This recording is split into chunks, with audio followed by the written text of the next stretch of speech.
10वीं बार सीएम बनने के लिए नीतीश कुमार फिर से कोई ऐसी एक चाल चले जो पिछले 10 सालों में हमने उन्हें देखा है। मुझे ऐसा लगता है कि नीतीश कुमार जो हैं वो उस सिचुएशन के शिकार हैं जहां पर उनके पास शायद इसके अलावा कोई ऑप्शन नहीं रहेगा। क्या एकनाथ शिंदे और अजीत पवार जैसा ही कुछ जेडीयू में हमें देखने मिलेगा? जेडीयू और बीजेपी के बीच की बात करें तो सब कुछ ठीक ठाक नहीं है।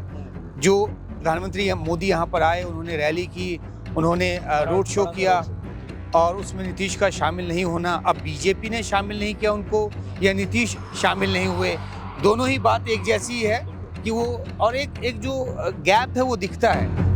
ललन सिंह से सवाल किया गया कि क्या नीतीश ही सीएम होंगे, तो ललन सिंह भी उस बात को लेकर पूरे कॉन्फिडेंट नहीं है। देखिए, यही बात कही जाती है कि जिस तरह की भाषा उनकी है वो और उन्होंने अमित शाह को कोट करते हुए, गृह मंत्री अमित शाह को कोट करते हुए ये बात कही है, तो इससे कहा जा रहा है कि वो बीजेपी की भाषा बोल रहे हैं। यहीं पर आके ये बात जो है वो कही जा रही है कि एक क्या ऐसी कोशिश हो सकती है कि ललन सिंह को कुछ दिया जाए। एक ऐसी कोशिश ज़रूर होगी जिसमें बीजेपी चाहेगी कि उसके पास जो है वो पावर रहे जो बड़ी पार्टी होते हुए भी अब तक नजर नहीं आता है। देखिए, मैं ये मानता हूँ कि अमित शाह और मोदी, उनको चेहरा ढूंढने की जरूरत नहीं, उनके नज़र में उनकी निगाह और उनके जहन में रहता है चेहरा। जिस तरह का टकराव, जिस तरह की खींचतान देखने को मिलती रही है, चाहे महागठबंधन में कांग्रेस और आरजेडी के बीच या फिर एनडीए में जेडीयू और बीजेपी के बीच, तो वो एक पोस्ट पोल सिनेरियो को अलग ढंग से सामने ला सकता है और ऐसे में फिर से कुछ उलट पुलट की रोटी जो है वो हो सकती है। मैं बिहार के राजधानी पटना के जेपी गंगा सेतु पर हूँ। मेरी एक तरफ बहती हुई माँ गंगे है और यहाँ बिहार की राजनीति में क्या कुछ बह रहा है, घट रहा है, क्या कुछ आरजेडी, जेडीयू, कांग्रेस, बीजेपी सब में इस चुनावी परिणाम के बाद हो सकता है, इसकी चर्चा के लिए मेरे साथ देश के जाने माने वरिष्ठ पत्रकार उमाशंकर सिंह है। आपका बहुत बहुत स्वागत है सर। शुक्रिया सर। जिस चीज़ की हम पहले भी बात कर रहे थे ऑफ द कैमरा कि चुनाव के परिणाम के बाद जेडीयू में क्या होगा, क्योंकि तेजस्वी नीतीश को अस्वस्थ कह रहे हैं, हालांकि राबड़ी ने उनके स्वस्थ होने की कामना की है। लेकिन एक थ्योरी ये है कि क्या एकनाथ शिंदे और अजीत पवार जैसा ही कुछ जेडीयू में हमें देखने मिलेगा? जी देखिए, ये चुनाव जो है, वैसे तो हर चुनाव बहुत उलझा हुआ होता है, ये चुनाव इस मायने में उलझा हुआ है कि चुनाव के नतीजों पर तो लोगों की निगाह है ही, लेकिन नतीजों के बाद जो है क्या कुछ होगा, किस तरह से एक बदलाव है, पाला बदलने की जो बात है वो भी हो सकती है। तो क्योंकि चुनावी विश्लेषण जो है वो कई प्रकार से होती है और कई तरह के सूत्र जो हैं वो इन सब मौक़ों पे बहुत ज़्यादा सक्रिय हो जाते हैं और हर कोई इस तर्क के साथ आपको अपनी बात बताता है कि आपको ये भरोसा होने लगता है कि शायद ऐसा भी हो सकता है। तो अगर इस लिहाज से बात करें तो मुझे भी ये लगता है कि जो चुनाव है वो इतना सीधा चुनाव नहीं इस बार। और आपने जो जिक्र किया, जो कॉन्स्पिरेसी थ्योरी की जो बात की, अगर महागठबंधन की बात करें तो कांग्रेस और आरजेडी में भी रिफ्ट है, जो खासतौर पे नज़र आया। जिस तरीके से तेजस्वी यादव को मुख्यमंत्री का चेहरा घोषित करने में कांग्रेस ने वक्त लगाया और उसके लिए भी अशोक गहलोत तक को यहाँ पर आना पड़ा, उसके बाद जाकर उन्होंने इस ऐलान को किया। दूसरी तरफ जहाँ तक जेडीयू और बीजेपी के बीच की बात करें तो सब कुछ ठीक ठाक नहीं है। जो प्रधानमंत्री मोदी यहाँ पर आए, उन्होंने रैली की, उन्होंने रोड शो किया और उसमें नीतीश का शामिल नहीं होना, अब बीजेपी ने शामिल नहीं किया उनको या नीतीश शामिल नहीं हुए, दोनों ही बात एक जैसी है कि वो और एक जो गैप है वो दिखता है और इसलिए इस तरह की बातों को हवा मिलता है कि क्या पोस्ट पोल सिनेरियो जो है उसमें क्या चर्निंग हो सकती है नए तरीके से, क्या रीअलाइनमेंट हो सकता है। तो इन सब तरह की चर्चाओं को काफी 10वीं बार सीएम बनने के लिए नीतीश कुमार फिर से कोई ऐसी एक चाल चले जो पिछले 10 सालों में हमने उन्हें देखा है, आरजेडी के साथ जाते हुए, फिर बीजेपी के साथ, फिर आरजेडी, फिर बीजेपी। क्या तीसरी बार ऐसा हो सकता है कि नीतीश पाला बदले, क्योंकि उन्हें ये एक तरीके से समझ आ रहा है कि नीतीश को सीएम तो रहना ही है, वो शायद रहना चाहते ही हैं सीएम, नहीं, जाहिर सी बात है कि वो सीएम रहना चाहेंगे, लेकिन जहाँ तक बात पाला बदलने की है, तो मुझे ऐसा लगता है कि नीतीश कुमार जो हैं वो उस सिचुएशन के शिकार हैं जहाँ पर उनके पास शायद इसके अलावा कोई ऑप्शन नहीं रहेगा अगर किसी तौर पर बीजेपी ने उनको सीएम नहीं बनाया तो। देखिए 2020 का चुनाव जिसको मैंने काफ़ी क्लोजली कवर किया था, उस वक्त भी नतीजों के बाद जब सिर्फ 43 सीट आई थी और उस समय भी ये माना जा रहा था कि बीजेपी की लगातार कोशिश थी कि जेडीयू की जो सीटों की जो तादाद है वो कम हो ताकि हाथ नीचे रहे, और ये भी जानकारी उस समय आई थी कि नीतीश कुमार जो है वो सीएम बनने को तैयार नहीं है। तकरीबन 2-3 दिनों तक ये पूरा मनाया और कहा, हाँ, बीजेपी के नेता खुद ये कहते हैं कि पीएम मोदी ने फोन करके उनको मनाया और उसके बाद जाकर वो माने। अभी ललन सिंह ने इस बात को कहा है। तो कहने का मतलब ये है कि नीतीश कुमार की नाराजगी जो है वो लंबे समय तक बीजेपी के साथ रही है, लेकिन बीजेपी और नीतीश कुमार दोनों के बीच, क्योंकि नीतीश जब जाते हैं आरजेडी के साथ तो वो फिर वो जंगल राज और उस तरह का नैरेटिव जो है वो बनने लगता है और अपराध जो है उसको लेकर आरजेडी को उसका जिम्मेदार ठहराया जाता है, और दूसरी तरफ फिर जो बीजेपी है वो भी सत्ता में रहने के लिए नीतीश के सामने एक तरह से नतमस्तक होती है और उनको सीएम बनाकर पर आ जाती है। तो अब जो है, लेकिन अब क्योंकि बीजेपी हमेशा से चाहती रही कि उसकी अपनी सरकार हो, लेकिन जो 14 से 16% का जो वोट बैंक नीतीश के साथ है वो कैलकुलेशन में लिए बगैर जो है वो बीजेपी को वो कामयाबी नहीं मिल सकती। दोनों बराबर सीटों पे लड़ रहे हैं, 101 सीटों पे लड़ रहे हैं। बड़े भाई छोटे भाई वाली बात नहीं, तो समान भाई हो गए हैं दोनों। नहीं, पिछली बार भी बराबर सीटों पे ही लड़े थे, लेकिन अब क्योंकि जो बीजेपी की सीटों की तादाद पिछली बार भी जो है वो बहुत ज्यादा थी और उसके बाद भी छोटी पार्टी होने के बावजूद भी नीतीश को उन्होंने सीएम बनाया, तो इस बात को लेकर कई बीजेपी के नेता या जेडीयू के ललन सिंह जैसे नेता जो हैं वो ये भी कहते हैं कि देखिए पिछली बार तो ऐसा हुआ था। लेकिन सबसे बड़ा सवाल ये है कि आधिकारिक तौर पे, साफ तौर पे बीजेपी की तरफ से नीतीश कुमार को सीएम चेहरा घोषित न किया जाना जबकि वो ऑलरेडी सीएम हैं, तो कई सारे सवालात खड़े करता है और कई तरह की कॉन्स्पिरेसी थ्योरी को। कल मैं ललन सिंह का एक इंटरव्यू देख रहा था, उसमें जब ललन सिंह से सवाल किया गया कि क्या नीतीश ही सीएम होंगे, तो ललन सिंह भी उस बात को लेकर पूरे कॉन्फिडेंट नहीं है। ललन सिंह ने कहा कि उनके नेतृत्व में चुनाव हो रहा है, लेकिन चुनाव परिणाम के बाद विधायक दल की बैठक होगी, तय किया जाएगा। वो ललन सिंह जो 10 साल पहले इस बात को लेकर पूरी तरीके से आश्वस्त रहते थे कि नेतृत्व कुछ भी हो नीतीश करेंगे। देखिए यही बात कही जाती है कि जिस तरह की भाषा उनकी है वो, और उन्होंने अमित शाह को कोट करते हुए, गृह मंत्री अमित शाह को कोट करते हुए ये बात कही है, तो इससे कहा जा रहा है कि वो बीजेपी की भाषा बोल रहे हैं और यहीं पर आके शिंदे और नए और पवार यहीं पर आके ये बात जो है वो कही जा रही है कि एक क्या ऐसी कोशिश हो सकती है कि ललन सिंह को कुछ दिया जाए।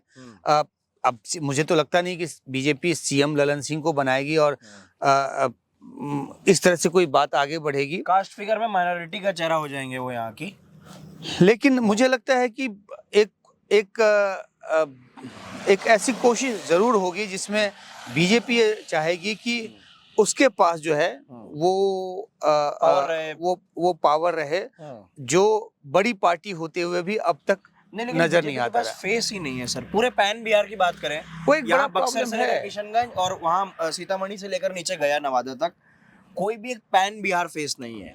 पैन बिहार फेस नीतीश कुमार है, वो है, लेकिन ऑब्वियसली अब बीजेपी जो है वो एक ऐसी पार्टी है जिसका इतने राज्यों में उनकी सरकार है, केंद्र में सरकार है, तीसरी बार प्रधानमंत्री मोदी वहां पर चुनकर आए हैं। तो अब देखिए प्रधानमंत्री मोदी की अगर बात करें तो सम्राट चौधरी को लेकर उन्होंने कितना उनकी तारीफ की है और तो एक चेहरा बनाने की कोशिश बीजेपी की तरफ से है। पार्टी से आए हुए व्यक्ति हैं, वो बहुत ज्यादा मायने नहीं रखता जब आप अब डिप्टी सीएम तो बनाया ही है ना, दूसरी पार्टी से आए हुए भी हैं तो डिप्टी सीएम तो बनाया ही है।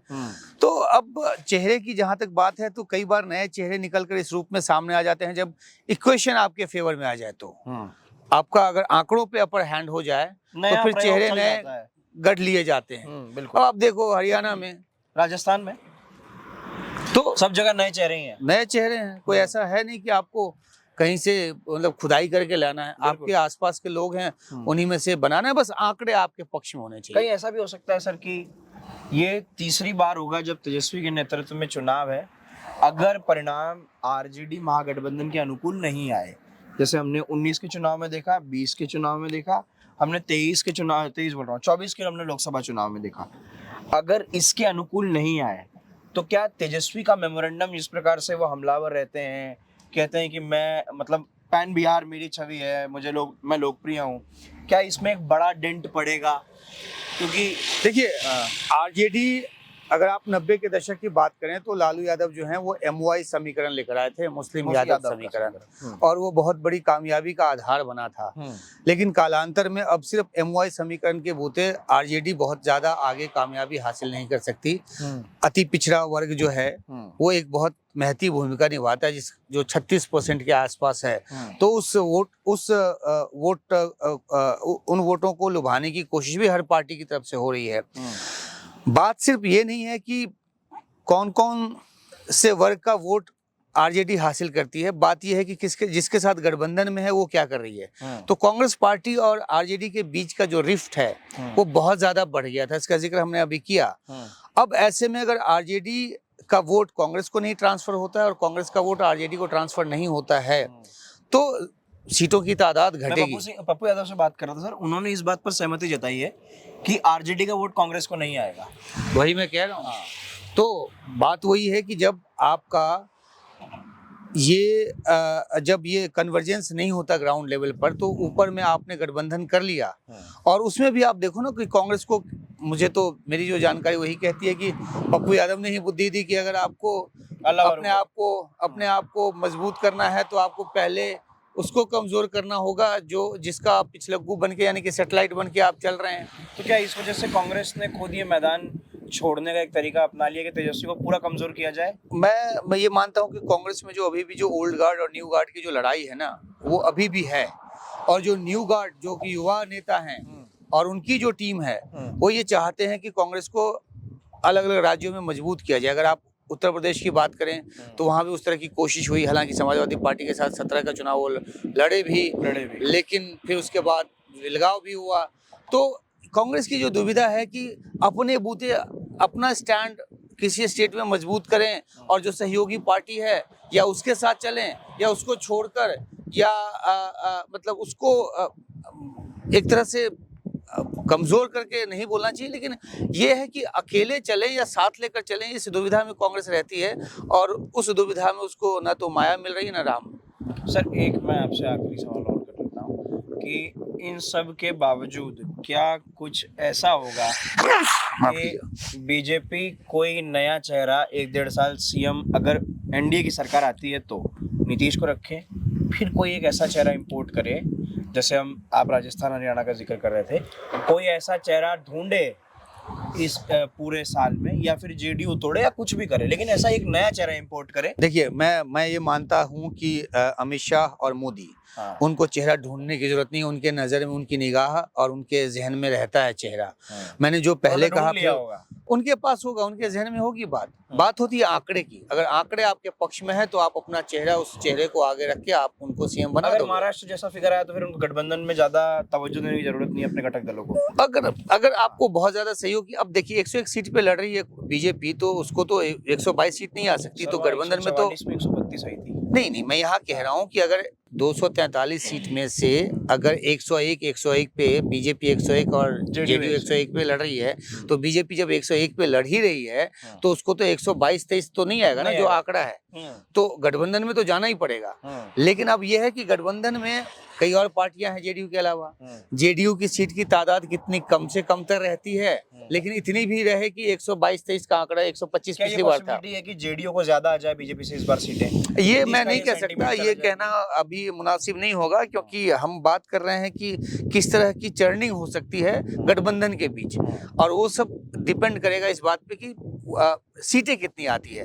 अब मैं सेफोलॉजिस्ट हूं नहीं कि मैं बताऊं कि इतनी सीटें आएंगी, लेकिन मेरा ये मानना है कि जो जिस तरह का टकराव, जिस तरह की खींचतान देखने को मिलती रही है, चाहे महागठबंधन में कांग्रेस और आरजेडी के बीच या फिर एनडीए में जेडीयू और बीजेपी के बीच, तो वो एक पोस्ट पोल सिनेरियो को अलग ढंग से सामने ला सकता है और ऐसे में फिर से कुछ उलट पुलट की रोटी जो है वो हो सकती है।